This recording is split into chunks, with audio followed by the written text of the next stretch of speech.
Definitívna jeseň zavládla v prírode i pod pyramídou a len tí najzaritejší dovolenkári sa naďalej opaľujú pri slnečnom Baltiku.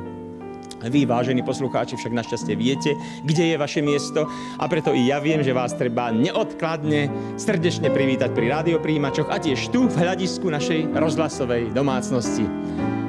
Nuž teda, čo som to... Vítajte!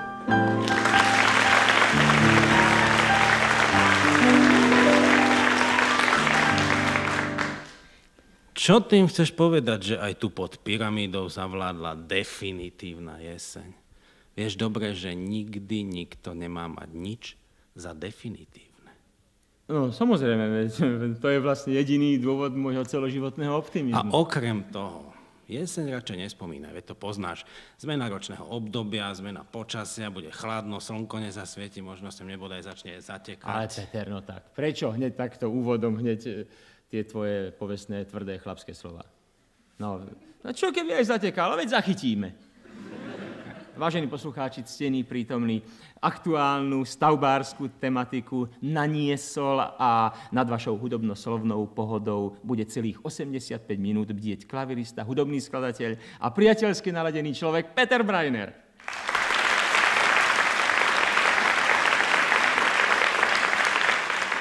Naši poslucháči už asi vedia, že okrem mnohých iných, asi 3 pravidelných rubrík nášho vysedávania pod pyramídou sú ťahákmi najmä návštevy hostí. No a je najvyšší čas predstaviť tých dnešných. No, že by to bolo až také nevyhnutné. No tak poď sa, Peter, žiť by sa bez toho dalo. Hej, lenže poslucháči nezapli svoje hi-fi aparáty len preto, aby počúvali výlučne nás dvoch. Tak ty môžeš byť pokojne ticho. To by sa ti dohodilo. To by pekne vyzeralo. To by sme zase skončili pri úvodnej zvučke. Vedel by si aspoň tak ako ja, čo viem, uvítať poslucháčov pri rádiách? Lepšie. No tak ich uvítaj, ukáž ako. No? Uvítaj.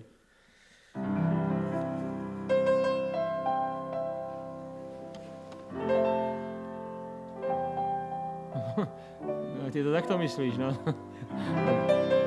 No dobre, však to, tak psína, no, melódia je to pekná. Ale, no dobre, treba sa s publikum aj rozlúčiť. Ako sa s ním rozlúčiš? S nádejou, že sa opäť čoskoro stretnete? No, napríklad... No počkaj, moment. No už mi je jasné, kam by sa to celé pod tvojim vedením uberalo. V žiadnom prípade. Pri klavíri zostaň, ale akcia iba na môj pokyn a len to, čo je tu pekne mnou napísané, schválené. Jasné? Jasné. A ideme podľa plánu. Prvý dnešný host má, tak ako vždy, čosi spoločné s hudbou a pesničkami. A tá prvá už zaznie.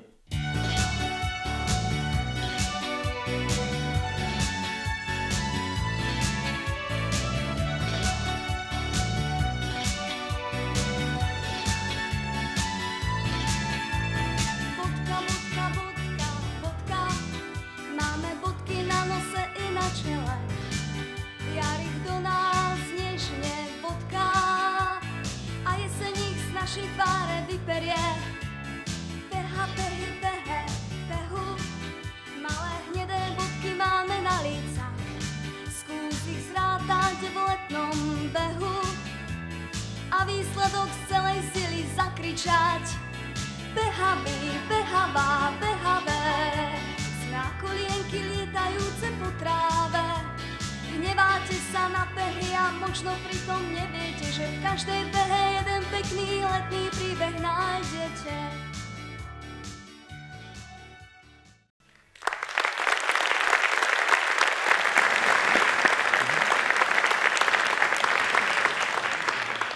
Chybu robia tí, čo sa uspokojujú s unáhlenými závermi. Na rozhovor nepozveme Janku Daňovú, ktorej sme práve zatlieskali a ktorá si, ako ste iste počuli, priniesla so sebou celý orchester na páske. Slovo dáme textárovi skladby, ktorá práve doznela. Do rozhlasu sa vracia rozhlasový odchovanec, ktorého hlas zaznieval z rádia Vary už pred, aj hádam 30 rokmi. Ešte neprezradím, ale pomôžem. Toto je ten hlas spred, ja neviem, možno aj tých 30 rokov. Horí ohník, horí na Kráľovej hori. Ktože nakládol 12 sokoli. 12 sokoli, sokolovia bieli, akých ľudské oči viacej nevideli. 12 sokoli, sokolovia tatier, ako by ich bola mala jedna mater. Jedna mater mala, v mlieku kúpavala, zlatým povojníčkom bola povíjala. Komu ani toto nepomohlo, tomu pomôže len očitý svedok a usvedčujúci predmet v jednej osobe. Sokolov zratúval Peter Guldan.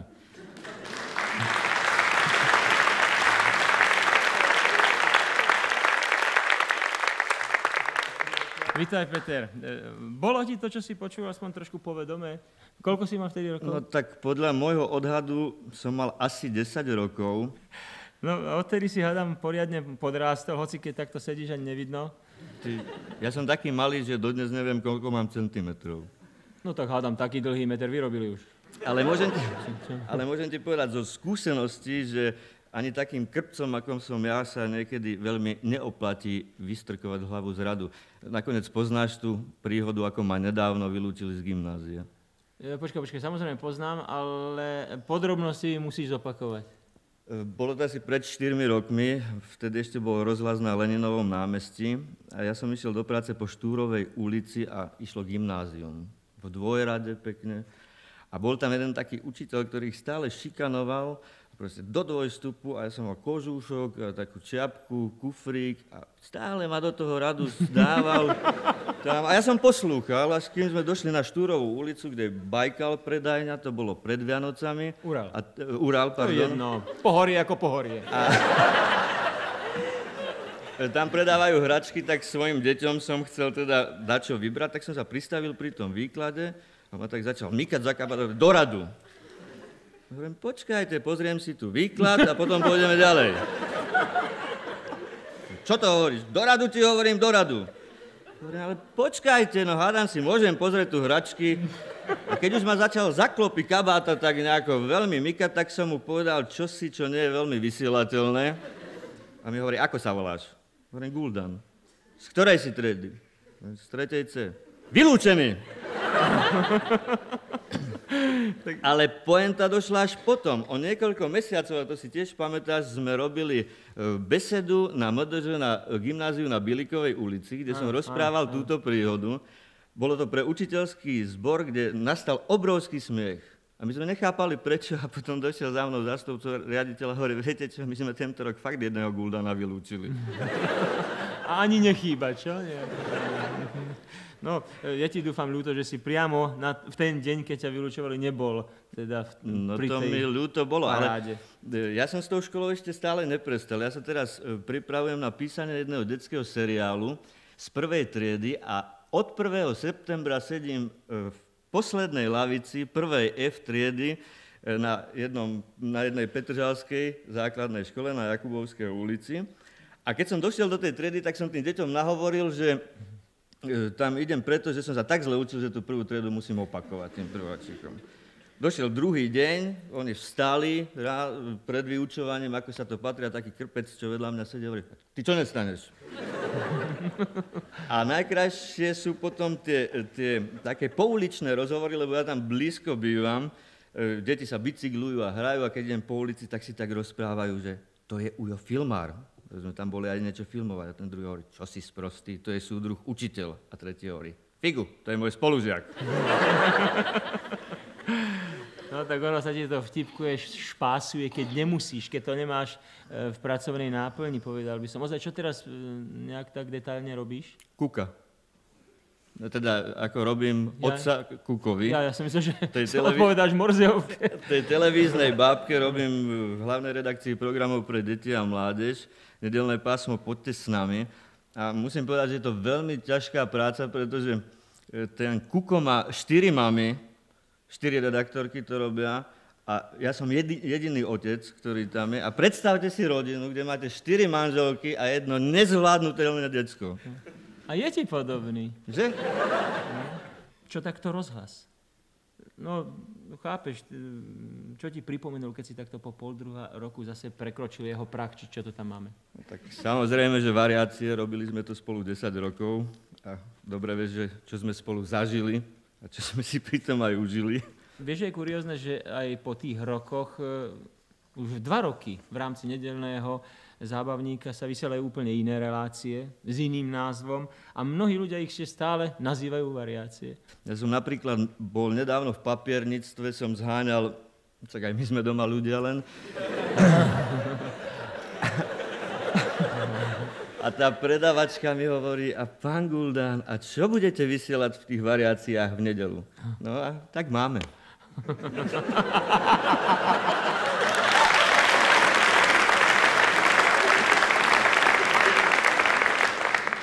No ale pozor, ja som ťa uviedol ako hostia z oblasti hudby a zatiaľ túto sféru ako si obchádzame. No ja teraz pozvem pred mikrofón Marcelku Molnárovú a zaspieva vám pieseň s názvom Šašo, pretože Pyramída je zábavná relácia, k zábave patria aj šašové a ja ti chcem len našepkať, ako môže skončiť raz.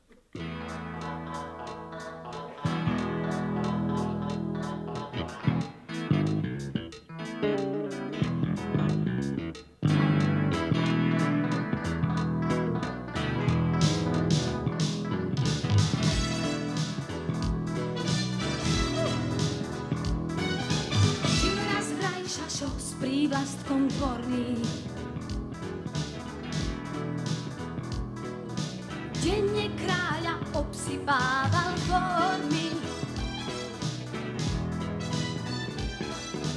A aj keď mal pôvod veľmi skromný,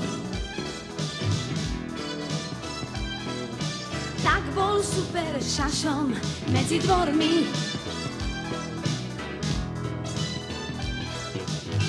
Až pokiaľ raz nevypadol z formy. Urazený kráľ skryl jazami. A jeho for, nazvime ho sporný, vysvetlil si hore nohami. Skrátka šašo vypadol raz z formy.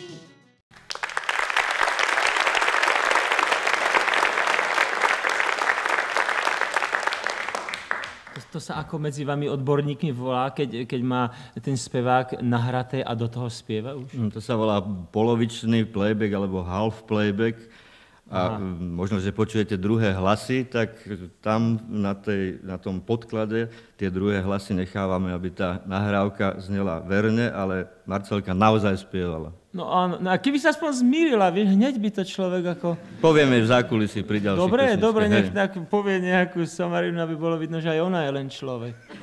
Lebo čo majú z toho poslucháči potom? Ona napríklad sa tak krásne vlní. No vidia? Nevidia. Keď to takto nepoviem, tak ani nespopularizujem.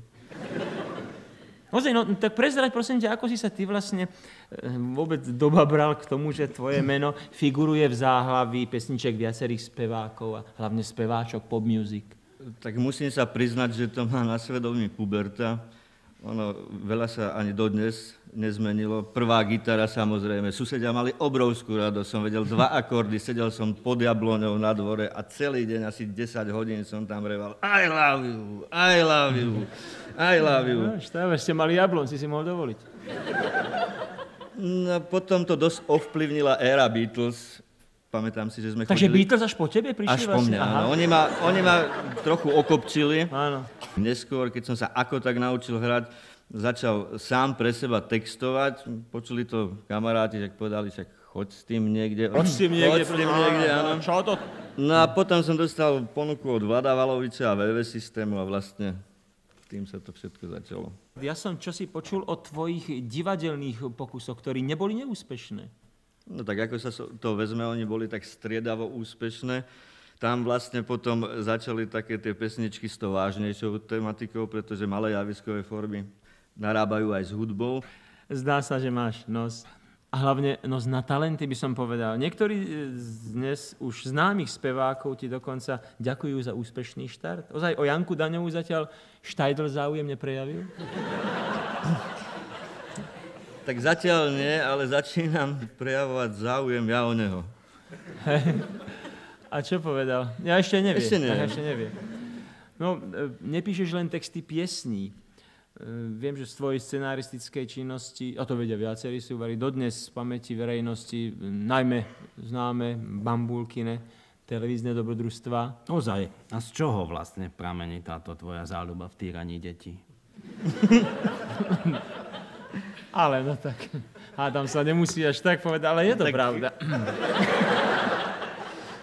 Ja si myslím, že až také veľmi dobré pedagogické sklony nemám. Pri vlastných deťoch som neuveriteľne nervózny, ale napriek tomu sa nevzdávam. Mám 1,5-ročného syna. S cudzími deťmi, podľa toho, ako hovoríš, sa ti darí viac? Ako to bolo napríklad v prípade spomínanej Bambulky alias Moniky Hásovej? Bolo to jedno mimoriadne talentované dieťa. Ja si pamätám, keď sme prišli na prvý filmovací deň, bolo to na Kolibe, na zastávke autobusu, pán Pántik jej hodil repliku, ona na prvý raz urobila ostrú, perfektne, išli sme na druhý záber, zase repliku, zase urobila perfektne. A už mi to tak nešlo do hlavy, lebo viem pri tom konkurze, ako tie mamičky a oteckovia, ktoré tam chceli mať to svoje dieťa, tak fackovali v kúte a proste ich učili básničky. Ale Monika, ty čo vieš vlastne z tohoto scenára? Ona si tak šlapala na jazyk a hovorí, všetko. 13 dielov to bolo. Tak som zaťal rukou vyslovene do úplne iného dielu, ktorý sme práve nenakrúcali. Jariku, do nej. Nie, viem. Hodil som jej repliku, ona opakovala, ale ešte väčší talent sa u nej ukázal, keď sme robili postsynchrony, kedy sa musela nahovoriť sama na seba. A nahováral som vtedy ja režiséra Ďura Lihosita, že aby to za ňu nahovorila Alenka Antalová, ktorá za ňu tam naspievala pesničky. Pretože Alenka už vedela čítať, bola herecky zdatná, Monika mala 5 rokov, keď sme robili posynchrony. A on ma presvedčal stále, že Monika, tak skúsili sme to. Došla do štúdia, pán Pántik robil nejakú slučku, tak sa tak dívala, hovorí, a ja budem mať slúchatka? Hovorím, budeš mať aj ty slúchadla. Dali sme jej praktikábel, pustili sme jej tú slučku. Prvý raz prešla ticho, druhý raz prešla ticho, tretí raz ticho. Hovorím, Monika, čo je? Ona hovorí, čakám na červenú, nie? A tak odposynchronovala celých 30 dielov. Nevedela čítať z pamäti, pozrela sa na pusu a krásne ako papagaj všetko povedala. Takže poslúchala. Ako poslúchala ozaj Janka Daňová v Bulharsku, dopočul som sa. No boli sme s Jankou v Bulharsku prednedávnom, nakrúcali tam o nej 30-minútový profilový film a účinkovala v jednej vianočnej relácii, ktorá sa volá Dedo Mraziáda. Poslúchala, bola veľmi dobrá, bulharským deťom sa tiež veľmi páčila. Ona tam išla sama a potom koľko funkcionárov s tebou? Akože... Či len ty sám? Úplne sami dvaja sme tam boli. Reprezentovala nás Janka ešte na nejakej podobnej služobnej ceste? No, skôr to bola cesta súkromná. Tento rok dostala za odmenu od SUSZM takú cestu do tábora mieru do Francúzska. Na záver, v akej úlohe ťa naša verejnosť zaregistruje v dohľadnom čase? Tak už som povedal, že pripravujem ďalší detský seriál. Neviem, kedy sa mi to podarí. Bude sa volať Hurá do školy. Bude o prvákoch, budú to večerníčky, predpokladám, a budú zasa s pesničkami. Čo odkážeš poslucháčom, ktorí si napríklad len preto kúpili rádio, lebo sa dozvedeli, že opäť ťa začujú na stanici Bratislava? No, že nevyhodili peniaze nadarmo.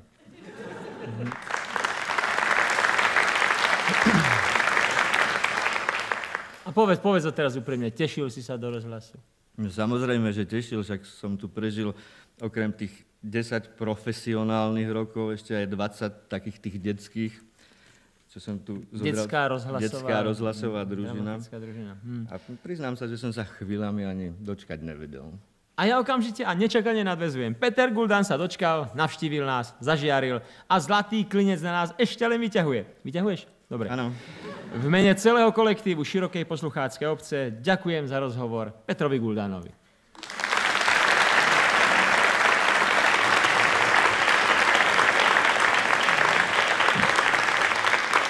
A pre vás, čo nevidíte, komentujem. Menovaný prechádza k inému mikrofónu a ja prezradím, že je to mikrofón spevácky. Ani si ho po Janke, tuším, dvíhať nemusí. Náš host sa totiž pokúsi o spev. Predmetom spevu by mala byť pieseň o čakaní, až súhlasí s tým, čo som si poznačil. Pesnička sa začína približne teraz.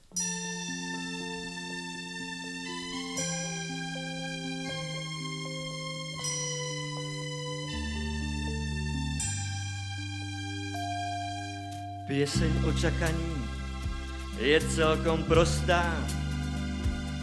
Stoj pokojne v rade, ak chceš niečo dostať. Nesú v kurze statočné nohy.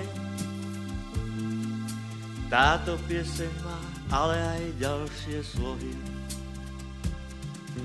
Čakáme na všetko, ráno i večer. Na mestskú dopravu, mlieko i sveter. Na byt pre rodinu, na drahé auto. Ak nevládzeš čakať, tak urob salto.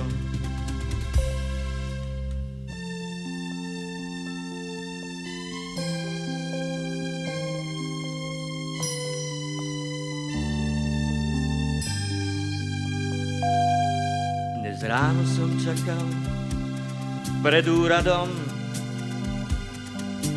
Úradník inde zápasil s radom. Neboštík čakal v rade do neba.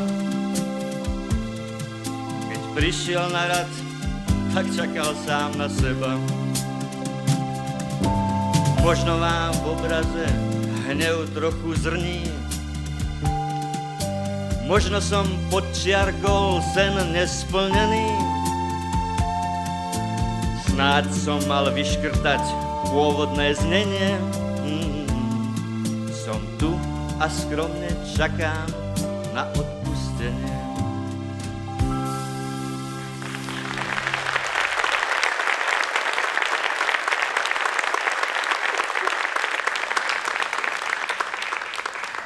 Čakanie, neviem, či hovorím aj vám z duše, ale nie je dvakrát populárna činnosť. Nech rozmýšľam, ako rozmýšľam, nepríde mi na na čo by som čakal rád. Neviem, alebo existuje aj taký prípad? Stretli ste sa s niečím takým, že ste čakali rád na niečo? Či na niekoho? Nie. Nie, však? Viete, a to nie sme na moju dušu dohovorení. A čo u vás? Stalo sa, že ste čakali rada? Nie. Čakanie nie je činnosť príjemná. Ešte aj keď čakáme na voľačo príjemné, nepríjemné je, že sa to nezaobíde bez čakania. Až teraz som to pochopil. Alebo aspoň teda bez dlhého čakania. Kde alebo kedy najneradšej čakáte? U zubného lekára. Čakanie je napriek nepopulárnosti, všimnite si, napriek tomu, že je nepopulárne, je veľmi rozšírená činnosť. O čom svedčí napríklad aj to, že sú na to zriadené osobitné miestnosti. No ja viem, keď niekto rád niekde stojí, na to neexistuje stojareň. Hej? Keď niekto rád sedí, no to existuje. Ale zase sa to ináč volá. Obľubujete čakárne? Nie. No ale aspoň máte kde čakať, rozumiete, sú tam aj noviny niekedy. Čo sa vám treba páči alebo nepáči na čakárni? Že mám prácu, ktorá ma počaká. Vy sami... Tak toto sa mi páči, to je detailistka, táto pani. Ona čaká na prácu v špeciálnej čakárni. Ale to je zrejme, ide o to, že si vie zadeliť prácu. Rozumiete? Aký je váš taký naozaj časový rekord? Nenešepkávať. No. Si sa má realizovať, keď bol na vás rád. No. Najviac som čakal, už čakám rok v poradovníku na auto a ešte mi povedal, že aspoň takých 5 budem čakať. 6 rokov, to je slušný rekord. Ale však mladí ste, dožijete. Hovorí sa, že trpezlivosť ruže prináša. Vyplatilo sa vám už niekedy čakanie? Áno, vyplatil. No tak ale však povedzte, že prečo, vy ste tiež odpoviete celou vetou, ale to, čo treba... Tak keď som sa po 4 rokoch dostal do školy. Je to, už sa aj na ZD-šku čaká, alebo ako? Ja som teraz nepochopil, vy ste zrejme sa prihlásili niekde, kde vás 4 roky ako obchádzali? Áno, tak nejak. Takže vyplatilo sa vám. A splnilo sa vaše očakávanie dnes, keď ste sa tam dostali? Alebo ste si povedali, hej, kurníšo, hádam ešte 4 roky mohli počkať? Ani nie, no, tak ja som rád. Ešte niekto získal z toho, že čakal? 8,5 hodiny 12. na výplatu. Páni.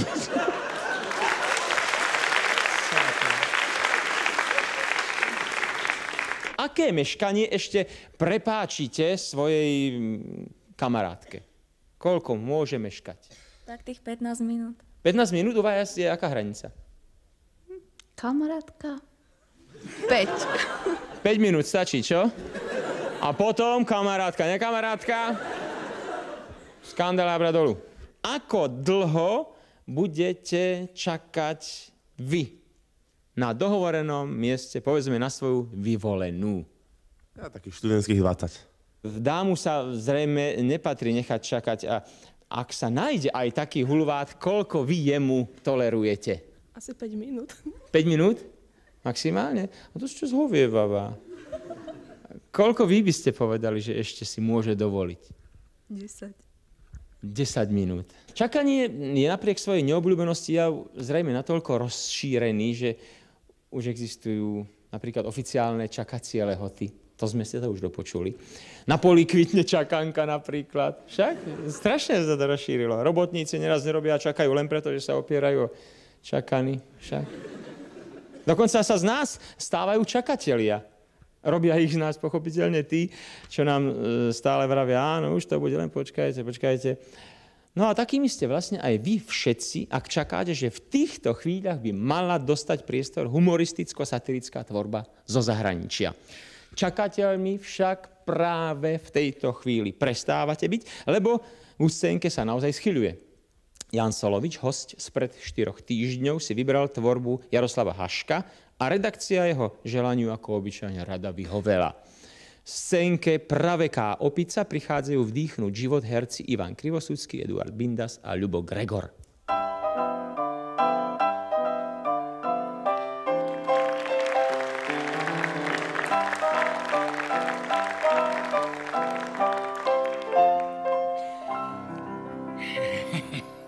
Tak, konečne som na vzduchu. Skutočne neviem, prečo sa ja, známy prehistorikalista, dám vždy nahovoriť na tieto výročné tancovačky, na tieto človeka nedôstojné dupárne. Čo je to vôbec za nezmysel ťahať na parket kadejaké ženské? Aj táto posledná. Chcel som jej nejako spestriť to slabomyselné natriasanie, tak som jej spomenul, že mojou špecialitou sú staré kosti. Ešte teraz mi brní v uchu. A ona skáče ako koza na americkej pampe. Život mi priniesol nezavratný dôkaz. Človek sa vyvinul a nebol stvorený. Pardon, ráčili ste hovoriť so mnou? Čo je? Samozrejme, ak ste človek. Zatiaľ o tom nikto nepochyboval. U nás nikto o ničom nepochybuje. To sa ostatne pri natriasaní v tom rámuse ani nedá. Ale ja vám hovorím, akože som prehistorik kalista. Človek sa vyvinul. Áno, to je veľmi milé. Porúčam sa. Moment. Zoberme si také krčné stavce. Moje stavce? Ale nie. Ide mi o krčné stavce Indianas Mante Hermoso. Aj on je tu na zábave? Bol pochovaný pred 100 rokov. Ale za to tu má dosť nasledovníkov. Pochopte, že práve na ňom vám chcem dokázať, aké zmeny zaznamenalo ľudské pokolenie. Ale dovoľte, ja vás vôbec nepoznám. No, dobre teda. Ukážte mi svoju lebku. Teda lepšie povedané zatiaľ hlavu. A predstavte si, že vám z nej ostali iba zvyšky. Z mojej hlavy? Áno, z vašej. Nie je to úžasná predstava ležať stovky rokov roztrúsený niekde v povodí rieky La Plata, až vás jedného dňa nájde argentínsky učenec Amegin. Pravdu povediac, v povodí rieky La Plata by som radšej ležal v celku. Na vedu by ste sa vykašľali však. No dovolte. Nedovolím, pretože vo vašich kostiach sa už prehrňa ďalšia vedecká kapacita, profesor Dubois. Čo by ste na to povedali? Že s primitívmi nechcem mať nič spoločné a nedržte ma za kabát. Prepáčte, ale... Takže vy ma nepustíte. Nepustím. Strážnik! Strážnik! Čo sa tu deje, páni? Tento človek ma obťažuje, prosím pekne. Pán strážnik, človek sa naozaj vyvinul.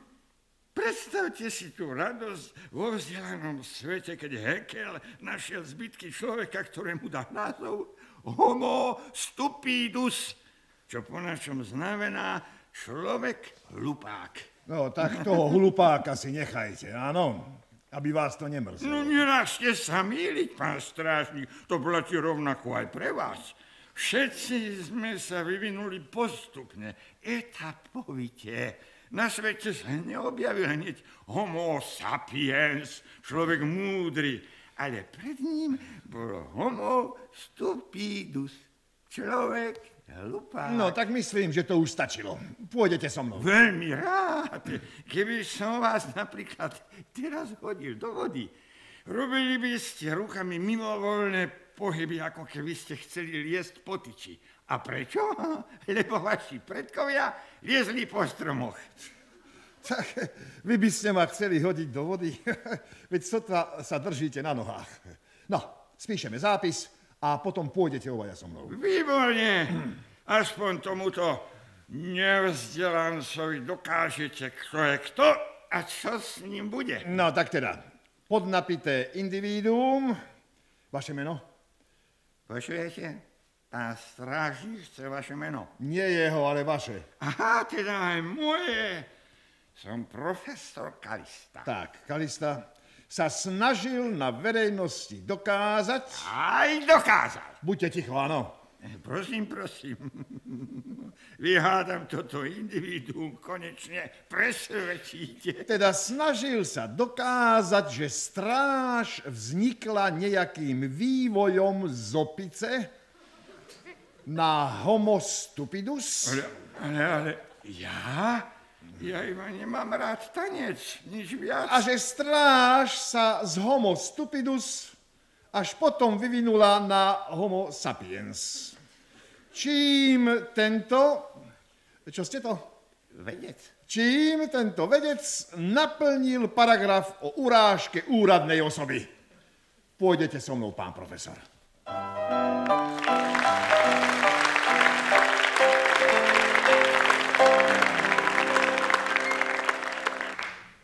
Nikdy nebol bohviaký maliar a v tom mi vždy imponoval, lebo v tejto schopnosti, či skôr neschopnosti, sme si boli vždy blízki. Sám sa mi zdôveril, že v škole ešte na reálke nevedel nakresliť vôbec nič.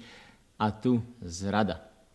Z dobre informovaných kruhov sa dozvedám, že pred niekoľkými dňami bola v Prahe vernisáž jeho výtvarných prác. Zaujalo ma to a tak po prvý raz vítame pod pyramídou výtvarného umelca. Okrem iného aj výtvarného umelca. Jeho povolenie je predsa len trošku iné. Malý český baníček, v podstate po český horník, Miroslav Horníček.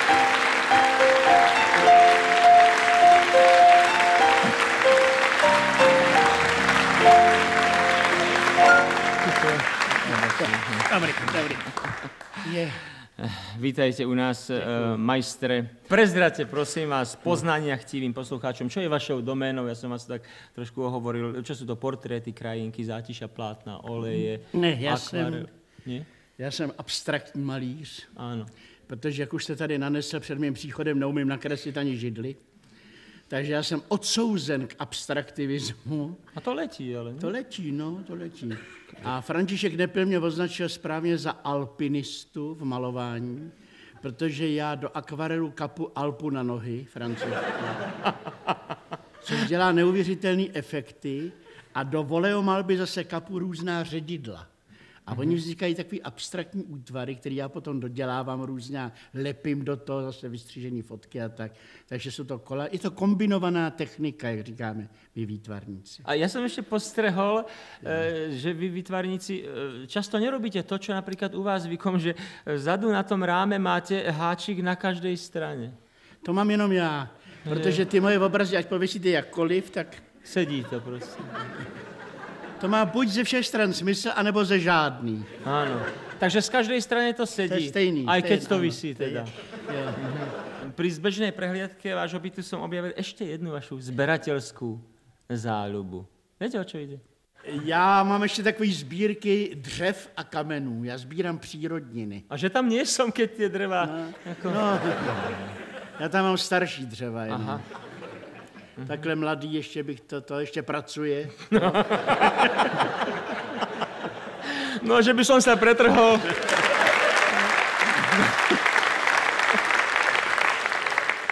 Já vozím dřeva ze strašné dálky. Já jsem jednou vezl dřevo, který jde od podlahy až do stropu na mý chalupě z Mariánských Lázní, ze Zírka Kladská. To je přírodní rezervace. A při mý smůle 4 roky jsem o něm věděl, byl potopený pod vodou, spadlej strom i s pařezem, s kořenama. 4 roky o něm vím, pak jsem se tam vypravil s kamarádama, sekiru, pilu, lano, prostě výprava, že jo. Ausgerechnet, jak říkáme my latiníci, ausgerechnet ten den tam byla ta hlídka té ochrany přírody, že jo, nebo co, jak se to jmenuje. A vylezli z takového džípu a ten jeden šel proti mně. A my jdeme s tou pilou, s tím, a on mi říká, kam pak? A já mu řekl, na jahody. Tak, Urodili sa väčšie, tak... Jo, tak, tak jsem mu vysvětlil, že tam je 4 roky potopený strom, že o něm nikdo neví. Jo, kdyby si tady každý vzal jeden strom, tak je po přírodní rezervaci. Já říkám, co každý? Najděte mi druhýho blba, který by odtud vezl strom do Prahy. Jo. Nenajdete takovýho. Tak potom vylezl ten druhej po dlouhé debatě a povídá o co. Tak jsem mu zase zopakoval a on říkal, to byste museli mít povolení a kdo ho dává, my vám ho nedáme. Až ten druhý potom povídá, no bylo by tady jedno řešení, a pám jaký. On říkal, že bychom popojeli. Tak jsem říkal, to není řešení, to je nápad. Tak odjeli, my jsme ten strom vytáhli. Já to vez, to vypadalo, že vezu chcíplýho krokodýla. To bylo delší než auto, ale je to krásný kus. Já mám dost takových dřev a kamínky vozím, kameny od moře. Milane, já jsem takový blázen, že jsem z Jugoslávie letecky vezl 8 kilo kamínků. Zaujalo ma, že ste na mňa nehľadeli krivým okom, keď som vám sliedil, po byte prezeral, obzeral, odkukával. Naopak já miluju hosty, kteří si prohlídnou byt, dřív než si sednou ke kafi nebo ke slivovici, podle toho, co máme doma. Já taky, když přijdu někam na návštěvu, tak napřed si projdu celý byt, protože ten byt, to je taková, řekl bych, vnější podoba toho hostitele. Tam on si dává věci, které má asi rád, že jo. Takže nemám rád hosty, který nic nezajímá, sednou si a dal bych si kafe nebo slivovici. No ale keď vám tak chodia, čo ja viem, neubúda vám z tých vecí? No, když se mi jeden z nich dneska vrátil z těch kamenů. Já ho poznal. Väčšinou už asi v detstve sa rozhoduje o tom, čím bude človek v dospelosti. Vy ste mali tú možnosť pričuchnúť k literatúre a k divadlu v útlom veku? Alebo má tú možnosť teda mladý človek dnes? Alebo ako k tomu mladý člověk dnes prichádzame? má možnost přičuchnout k čemukoliv, samozřejmě. Jde o to, co mu zavoní. Že jo? A co naopak? No, já nevím, čemu říkáte útlej věk. Já jsem asi do svých 5 let měl 2 takové sny. Buď bejt průvodčím na tramvaji, anebo prezidentem. Jestliže se teď ohlížím ve svých 70 dopředu, tak vím bezpečně, že průvodčím už nebudu.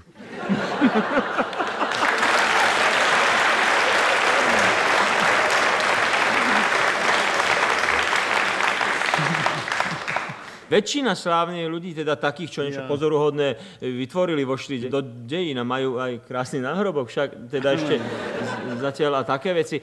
Tak väčšina tých ľudí mala aj zvyčajne neradostné detstvo. Platí to aj na vás, alebo potom nie ste slávni? No jestli je to jediná podmínka slávy, tak ne. Ne. Já neměl neradostné dětství. Já jsem byl většinu dětství sám, naši měli obchod. A to přiznávám i v dotaznicích. Hej. Jsem živnostenského původu, že jo, takže... Ale chudí jsme byli, takový prodělečný obchod, takže jsme často neměli ani co jíst a tak.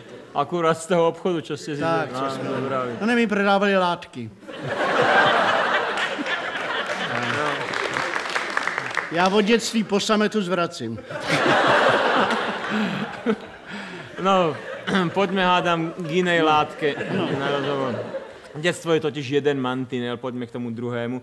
Ja som už tak u nás naučený od jedného k druhému. Čomu vďačíte za to, že ešte aj v staršom strednom veku vyzeráte tak pomerne zachovalo pre našich poslucháčov pri rádiách? Naozaj Miroslav Horníček vyzerá pomerne, však nie? Ano, zvláštně. Je to věc relativity, jak říkával můj spolužák Albert. Tak všecko je relativní a já vypadám poměrně zachovale, hlavně když stojím vedle Karlštejnu. Taky Strečno je pro mě dobré pozadí. To říká na to Miloš Kopecký, vidíš, to se máš ještě dobře. Já už potřebuju trosky.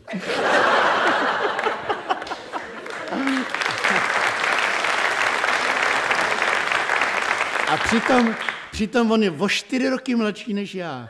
Ano. Ale nevypadá. Když bylo Mildovi asi 52, tak točil nějaký veliký film, veliký dav na náměstí, Kompars, jo. Dechovka tam hrála. A měli pauzu a Milda seděl na lavičce a jedl chleba s máslem nebo co. A přišel k němu jeden den muzikant z Dechovky a říká, pane Kopecký, pojďte tam mezi nás, my se o něco hádáme a vy jediný nás můžete rozsoudit. Tak Milda tam šel a on řekl, kluci, tady máte pana Kopeckýho, zeptejte se ho přímo. A ty muzikanti povídají, pane Kopecký, my se tady hádáme, kolik je vám let? A Miloš tedy, jak říkám, 52, ovšem s humorem sobě vlastně povídá, no, 73. A ten, co ho přived, povídá, tak já to vyhrál.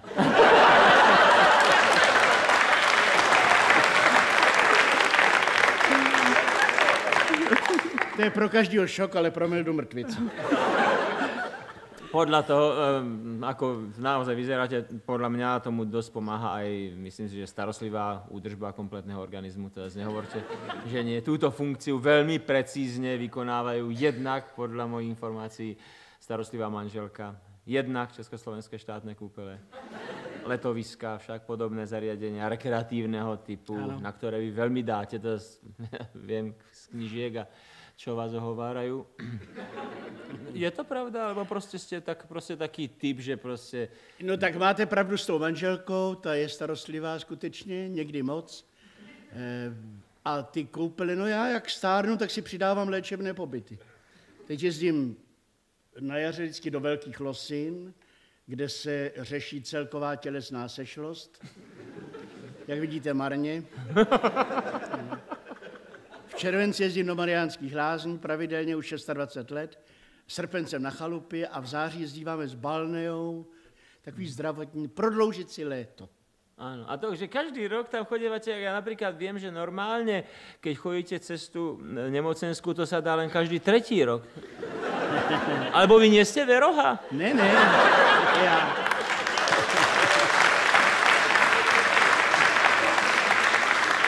Já jsem v ROH, platím si pojištění, ale v Lázních jsem takzvaný samoplátce.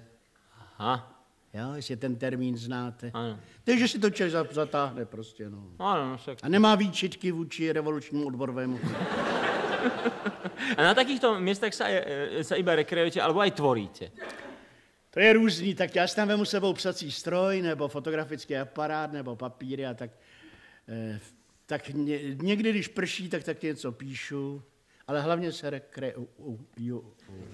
Áno, zotavujete proste. No a tak. Áno. Spojenie rekreácie s tou tvorbou boli asi aj vaše pamätné, improvizované komentáre, rozhovory na Karlovarský filmový festival. Na tie si viaceré pamätáme. Súdia aspoň podľa pobytu v tom kúpeľnom meste. No jo, my jsme točili několik let při karlovarských filmových festivalech, takzvané Momenty filmového festivalu, což byla nesmírně zajímavá práce, protože jsem dělal rozhovory s herci a režiséry celého světa. Teď to vytáhli a úžasli, promítali to dokonce posluchačům FAMu a nemůžou pochopit, jak za 14 dní bez jediného slova scénáře jsme natočili celovečerní metráž, to je 2400 metrů, a běželo to v obden. Jeden den se to točilo, pak to jelo Tatrou do Prahy, tam to ozvučovali celou noc, ráno do Varu a odpoledne už to běželo. Letos to vytáhli, já jsem k tomu dotočil takový komentáře a běželo to tam znovu jako vzpomínky na momenty filmového festivalu. Prej to tam mělo velký úspěch, já to ještě neviděl, ale máme to na kazetě, tak si to pustím, já mám video. To víte, jak se říká těm lidem, co čumějí celý dny na video. Ne. Idioti.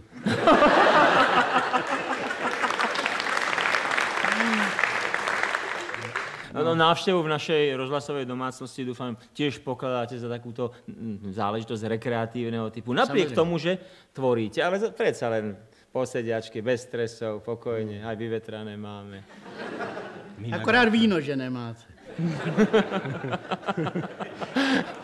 Takže naozaj k tej pohode tu musím prezradiť našim poslucháčom, naozaj chýba. Už len hádam ten známy triumvirát víno, ženy a spev.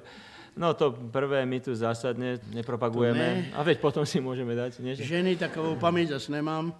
No ne, pozor, zase ženy a spev to dodáme. To môžeme dodať. Ne, to já vím, ale já říkám ženy, že takovou paměť už nemám. Ženy a spev, to dodávame gratis jako ako ano. k tomu, áno.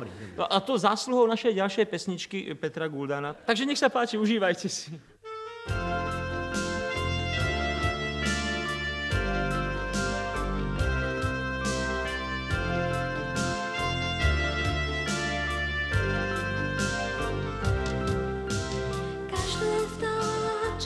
Svoje hniezdo, aj keď na juh v zime odletí. Keď je v núdzi, obzerá sa za jedinou hviezdou, čo mu na cestu vždy zasvieti. Každý z nás má jedno také miesto, slovo mama vonia kolískou, kde sa vracia rád, hoci aj neraz, hrbolatou cestou za prvým krokom, prvými hryskom. Každý z nás má mesto, dedinku či samotu, kde sa jeho život začal od nuly, kde každý krok pripomína mamičkinu dobrotu. Teraz práve sme spolu spolu. Každý z nás má jedno také miesto, kde sa v spánku dary vracia späť, kde svoje hračky má, svoju postielku, svoje hniezdo pozná viac než na spamäť.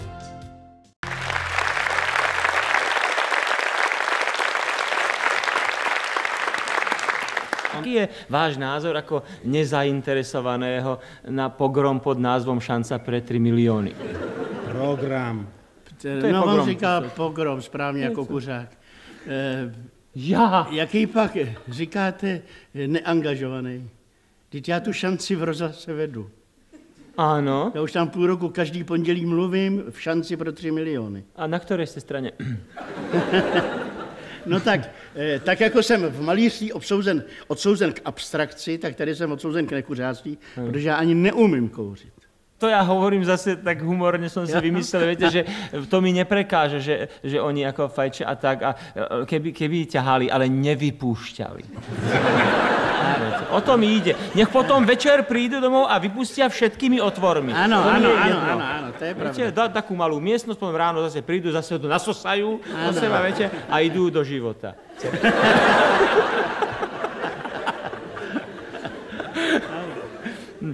No, neviem, či už je doložené aj vedecky, ale iste i humorom, pohľadom na svet v tomto duchu sa dá život značne predĺžiť. Neviem, uznávate vy túto tézu? Prodloužit život? Áno. Já jsem proto. My jsme měli jednou takovou docela vážnou debatu, Jirka Savák, Miloš Kopecký, tam byla já, a mluvilo se o smrti. Jo? A Jirka Savák mi říká, a ty máš strach ze smrti? Já jsem říkal, jo. On říkal, ty jsi blázen, já vůbec ne. Mně smrt vůbec nevadí. Ne. Mně na tom vadí jediný, že to je na furt. A Miloš Kopecký ten zase říkal, smrt, no to je přirozený důsledek života, že jo. Ty to vidím, každý člověk zemře, ale přece mně se to nemůže týkat. Tohle tělíčko, říkal Miloš, nemůže přece zmizet jedno. I keď je to vlastne jediná istota človeka. No. A je dobré mať jednu istotu. Aspoň. No. A ozaj, keď vás niekto definuje, by som povedal ako humoristu, za čo to vy pokladáte? Ako tomu rozumie? Čo je to poslanie, povolanie, živnosť, alebo nebodaj diagnóza? Pro někoho diagnóza, pro mě živnost, ale myslím si v podstatě, že to je takový dar. Když člověk má smysl pro humor, tak je to asi jako když má hudební sluch, že jo. Je to takovej trošku jiný pohled, je to jakoby zraková vada. Je to trošku vyšinutý člověk. Je to trošku vyšinutý člověk, ano. Je to liečiteľné? Ne. Ne. Našťastie. Bohužel i někdy nastane situace, kdy se smích vůbec nehodí a propukne. Čo vy vlastne máte v občanskom preukaze? Herec, ale jinak jsem v svobodném povolání už od 62. roku, protože taky píšu knížky. No a nemáte s tým problémy? Sem tam predsa len si povedal, aha, nezamestnaní. A že vraj nie sú. Bez ohľadu na občiansky preukaz a na to, že často aj režírujete a veľa píšete, predovšetkým ste predsa asi tým hercom, kde, ako, alebo ste boli aj něčím jiným? Ne, já jsem byl před 3,5 roku úředníkem plzeňské nemocnice po maturitě a tam odtud jsem šel rovnou divadlo. Nemám amu, jamu, famu, damu. A ako to bylo s písaním? Psal jsem dřív, než jsem hrál. Já jsem psal už jako student povídky a dokonce mi je po maturitě začali otiskovat v novinách. Takže já jsem dřív psal, než hrál. Ale těžko říct, protože už ve 13 letech jsem si tajně doma recitoval tajně Shakespeareovy monology. Aha. Když jsem měl jistotu, že jsem sám. Ale nemáte to náhodou také ty prvotiny a tak to sa už nenajde zřejmě. Prvotiny? No také, čo vám aj vyšli. Ty jsou uložený v univerzitní knihovně v určitých plzeňských novinách a před lety jsem si je tam vypůjčil, přečet a děkoval jsem přírodě, že jsem je nepodepsal svým jménem, ale pseudonymem, protože jsou nepolapitelný tím pádem.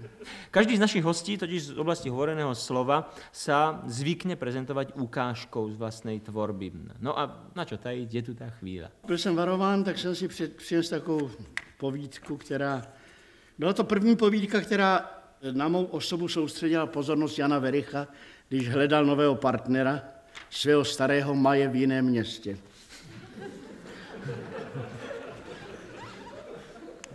Jmenuje se to 35 skvělých průvanů. Vyrůstal jsem v bytě o 7 místnostech. Byla to báječná prostranství a dodnes na ně rád vzpomínám. Přestože byl celý byt v jednom poschodí, měli pouze 2 pokoje podlahu v téže úrovni. K některým jsme museli sestupovat, k jiným vystupovat. I nám, kteří jsme zde bydleli, se stávalo, že jsme 3krát vstoupili někam, kam jsme vstoupit nechtěli, než se nám podařilo vstoupit jednou tam, kam jsme vstoupit chtěli. Bydlelo nás tu 6, moji rodiče, můj bratr Karel, moje sestra Anna, teta Františka a já.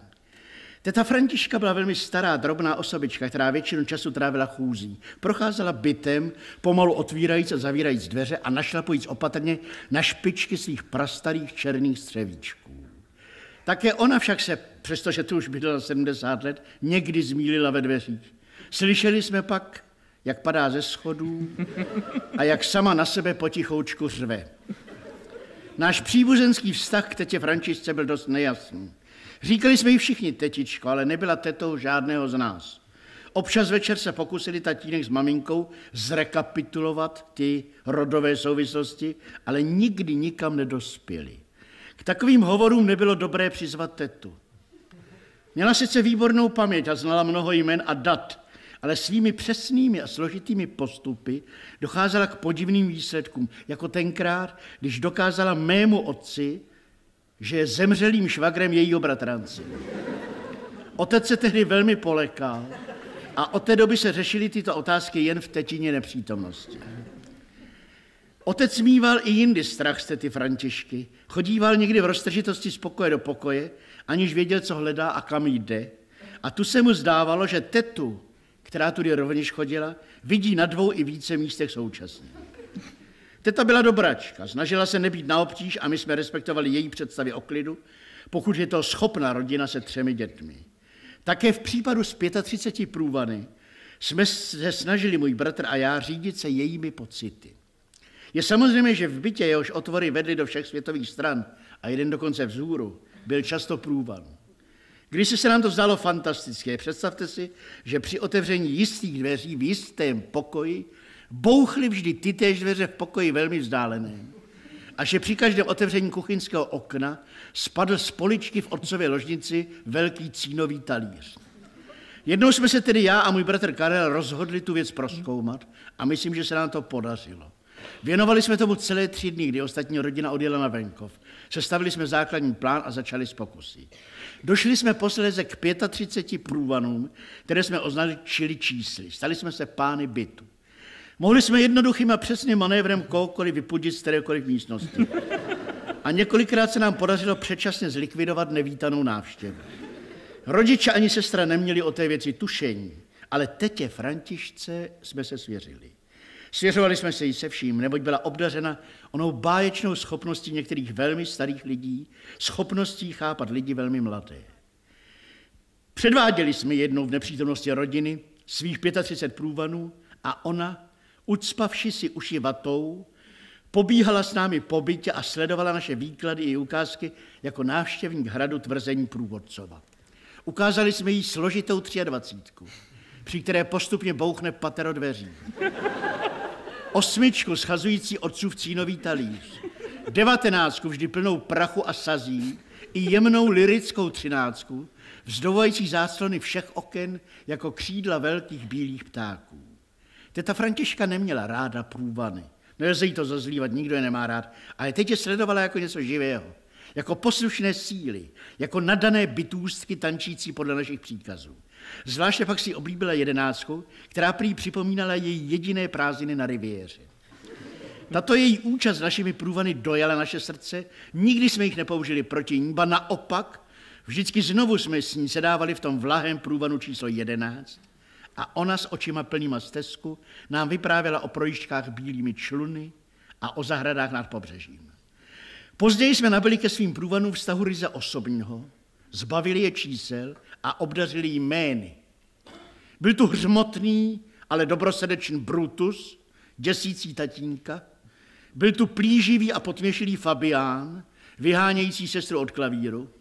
Byli tu dovádiví blíženci Konrad a Bertolt, přinášející mamince migrénu a námku z voňavé svobody. Byl tu obratný Dušan, který dovedl zastavit pendlovky. Byla tu něžná Juliána vedle dravé Justiny, chodil tudy rychlý Čeněk, který zůstával u stropů, rozhoupával lustry. Byl tu líný Maximilián, vysedávající v koutech, a byl tu neskrotný Leopold, který za jediný rok 6krát roztřískal okno v obývacím pokoji, a to vždycky při návštěvě. Byly tu průvany solidárně, řekl bych spolupracující a harmonické, a jiné plné nevraživosti a zakusující se do sebe jako 2 buldoci. Jen jednou jsme k nám vpustili Albína společně s Vavřincem a oni nejenže se porvali mezi sebou, ale vzali ještě nějaké drobné předměty ze 3 pokojů a vymlátili jimi příborník v pokoji 5. Žili jsme s nimi 1,5 roku, byly to v skutku skvělé průvany. Stali se našimi druhy a některé z nich, přestože jsme minuli teprve 12. rok, našimi prvními milenkami.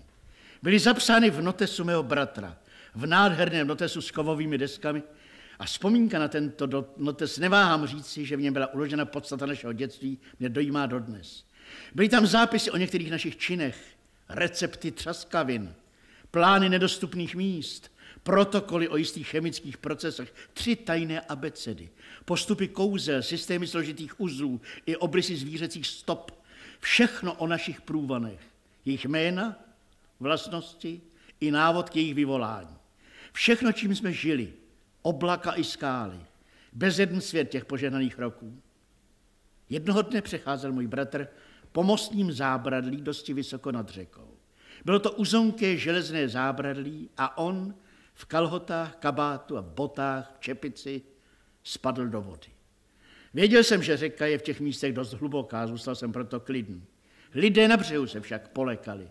Karel se chvíli vynořil a pak se opět potápěl. Bylo to podivné. Vypadalo to, jako by se potápěl úmyslně, jako by se vší silou paží i nohou prohrabával vždy zpět dolů ke dnu. Jakýsi muž s rezavými vousy vykřikl, ztratil orientaci, utopí se. Jiný muž chodil kabát a v kalotách obut skočil do proudu. Dostihl mého bratra mezi mostními pilíři. Chvíli s ním zápasil, chvíli mi ho hledal pod vodou a pak, aby ho dostal na břeh, omráčil ho trošičku pěstí. Když se Karel po chvíli probudil, dozvěděli jsme se pravdu. Nestratil v té hloubce, jak tvrdil muž s rezavými vousy, orientaci, ale notes. Byl zoufalý. Nemyslel už na to, že je oblečen. Potápěl se stále znovu pro ten svůj zápisník. Ten však pod tíhou kovových desek klesl nenávratně ke dnu. Všechno bylo pryč. Stopy zvířat i kouzla. Nedostupná místa i 35 našich skvělých průvanů. Začít znovu? Slíbili jsme si svatě, zatímco jsme sušili bratrovi šaty, že začneme znovu. Ale bylo už pozdě. Stáli jsme na jakési mezi a nemohli jsme zpět. Jednoho dne jsme totiž našli pod nosem mého bratra něco jako vousy a já zjistil, že mne zneklidňují oči dívek. U dna řeky pod železním mostem zůstalo víc než notes s kovovými deskami.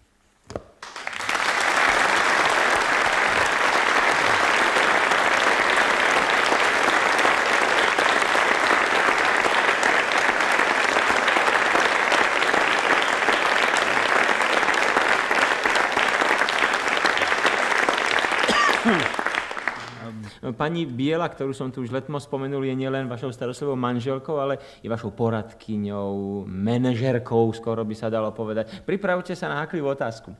Je vám partnerkou aj v humore? Alebo ešte ináč, možno i po toľkých rokoch spolužitia zachovať humor v manželstve? Tak my jsme spolu byli letos v březnu 40 let. Jo? A humor je, bych řekl, podstatnou složkou takového starého manželství, protože co jinak. A jak říkám, humoru se nelze zbavit. Jestli to člověk má, tak ho vypálí i tam, kde to není úplně vhodný. Já vzpomenu tady jedné historky, to bylo předloni, jak se léčím v těch velkých losinách, tak tam žena jela se mnou naším vozem, ona se spřátela s tou primářkou, tady dělá akupunkturu, což já odmítám, protože to bolí. A byla tam 2 dny, pak jsem jí vezl na autobus do jakýchsi Hanušovic, to je autobus Jeseník, Praha. No a ona se bála, aby bylo místo, ale autobus přijel a jak jsou schůdky nahoru, tak vlevo, ne směrem k řidiči, ale vlevo hned první 2 křesla volný. A říkal, to je báječný. Nohy si můžu natáhnout, rozhled mám, nikdo přede mnou, tašku si sendám. Tak já jí tam nes tašku a kufr, dávám jí to tam, ona ještě byla dole. A ti lidé vepředu mě poznali nějak a povídají, pan Horníček, jedete s náma? Já říkám, ne, já tady zůstávám na léčení, ale moje žena pojede s vámi.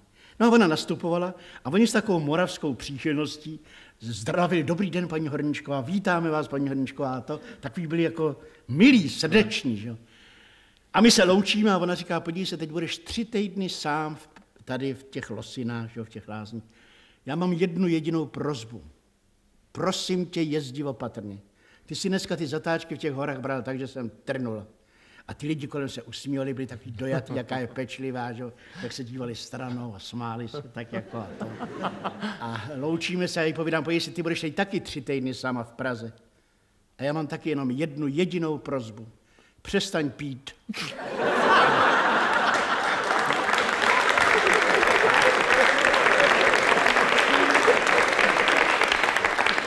To jsem smečoval před tím plným autobusem a pak, když jsem se po 3 týdnech vrátil do Prahy, tak ona říká, ty seš zvíře.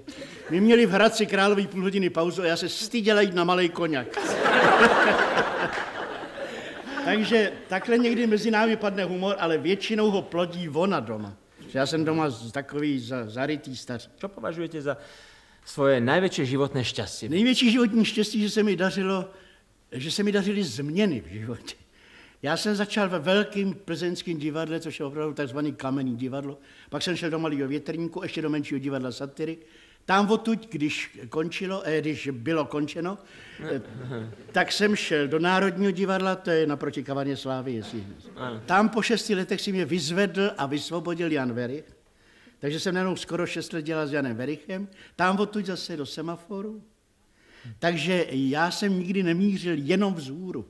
Takže moje veliký štěstí je, že jsem mohl takhle střídat ty polohy. A veliký štěstí byl ten Jan Werich pro mě, že jo. No a veliký štěstí je zázemí, domov, klid, pohoda, jistota. Vy si nebudete pokladať za formálnosť, keď vám i s celou tú prítomnou spoločnosťou zaželáme, aby vás to šťastie nikdy neopustilo. A ja viem, že súhlasne dvíhajú ruku i poslucháči pri rádiách.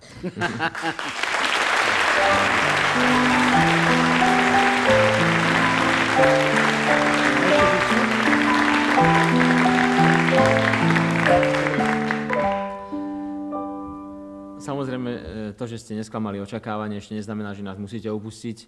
Verte to tak, že toto miesto máte rezervované, hej, a nikto vás z neho nemôže vyhnať. Ne. Ani upratovačky po skončení nahrávky a to už je čo povedať. No a keďže ste už tu, musím vás informovať aj o vašich právach. Tak ako všetci vaši predchodcovia na tomto mieste, aj vy si môžete vybrať, z ktorej krajiny by mala pochádzať humoristicko-satirická scénka, ktorú si poslucháči pod pyramidou vypočujú na budúce. Ktorá krajina sveta, povedzme, kde tak treba rád chodíte, alebo odkiaľ rád takéto veci čerpáte, čítate? No tak ja mám nejradši jich, vždycky jich. Takže? Nemám rád sebe, takže... Niečo z juhu. Niečo z juhu. To môžu byť třeba Budějovice. Dobre, takže takúto voľnosť sme ešte nedostali, takže od Budějovic znajú. Hej. Karta sa obracia a účinkovať budete vy. My budeme teraz publikum, teda my. Tu, a treba si vyskúšať, aké to je. Nie? Pozveme na tú show ešte Petra Guldana. Poď medzi nás, Peter, svojho menovca za klavírom už poznáš. S Miroslavom Horníčkom ste sa už tiež tam azda vzadu mali možnosť vítať? Tak my sa s Miroslavom Horníčkom poznáme už dlho, ale on nevie, čo pri našom zoznámení zavinil. My sme sa prvýkrát zoznámili pri variáciách, pri priamom vysielaní variácií takých malých hovorov H. Áno, variácia na tému boj, sa pamätám. Áno. To bolo, áno. Potom bolo predstavenie Radošinského naivného divadla a po tom predstavení bol taký voľný večer, kde ste nám rozprávali. Prekrásny večer to bol. A vy ste vo mne tak rozbláznili mozog, srdce a všetky buňky, že keď som došiel potom večer domov, ten chlapec má už 10 rokov. A vždy, keď má narodeniny, tak mu poviem, že Peťko, ty vďať za to, že si Miroslavovi Horníčkovi. A je mi podobnej? No, vy, vážení poslucháči, dobre viete, že o malú chvíľu sa z réžie ozve archívny záznam. Príliš sa však asi nezasmejeme, lebo úryvok nemá poentu. Réžia nám ju neprezradí, skôr sa vy musíte trošku potrápiť. Skúsite ju zreštaurovať. Robte to, prosím vás, z číreho nadšenia, zápalu pre vec. Hej, ale ak inak nedáte, no ste proste dnešní, no tak dobre, budú aj odmeny, no. Motivácia by hádam bola. Poďme na vec. Pozri sa na moju rodinu. Fero, starší brat, vyučený automechanik, teraz vedúci mesný. A ako sa má, ha? Alebo Ďuro, mladší brat, vyučený mesiar, teraz vedúci autoservisu. Má všetko. Všetko. A čo mám ja? Nič. Ty máš aspoň... Tak čo poradíte Ivanovi Krajíčkovi, keby mal sám? Áno, pardon, ja už nie k vám. Dúfam, že mi to tu nezapíska táto skriňa. Ty máš aspoň titul, ale ja mám funkciu. Ste to rozvinuli. Áno? Charakter. Aj idealisti sú ešte medzi nami. Ty máš aspoň peknú ženu. Ty máš známosti. Vy máte stoličku z domu, nie? Ty máš aspoň vzdelanie. Dlhý. Aspoň dlhý, s krátkym, áno, rozumiem.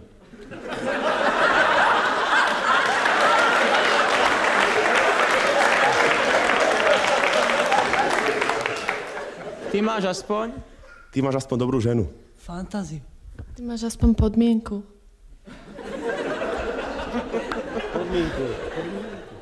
Ty máš aspoň kde bývať. Áno, čakateľ sa ozval. No? Máš aspoň čisté svedomie. Nikto z vás už nepovie, čo podľa vás odstrihli v réžii pomocou drahých zahraničných prístrojov? Ale naposledy sa smeje zrejme kolektív v réžii. Uľútostilo sa im nás a posielajú nám predošlý úryvok, nie celý teda, ale každopádne s celým originálnym záverom. Všetko. A čo mám ja? Nič. Ty máš aspoň tú cukrovku.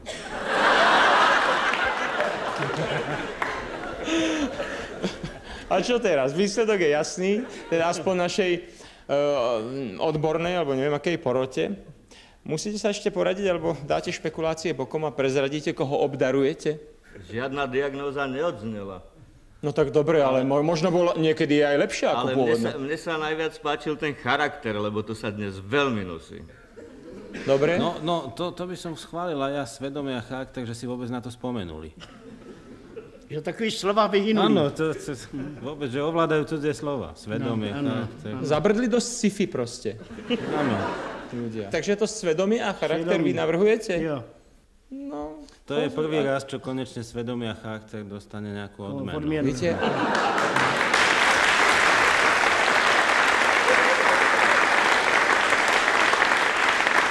Kto bol autorom? Myslím, že tam bol charakter. Poneste si teraz dôsledky. Predstavíte sa nám. Fašungová Martina. Karol Provazník. Takže ostáva už len obdarovanie. Já jsem přines okarinu. Víc na to nezahraju. Ja som tiež doniesol hudobný nástroj, sú to bulharské gusle a perfektne hrajú. No, tú Ečku doladiť a je to fajn. Môžeme povedať len ďakujem za návštevu a múdre slová zaslúžilému umelcovi Miroslavovi Horničkovi a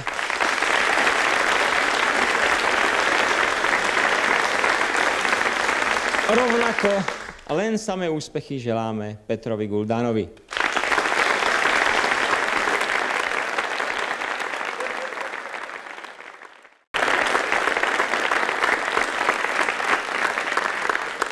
Áno, i na záver sme si vypočuli skladbu s textom Petra Guldana. Spievala vám ju už známa Marcela Molnárová.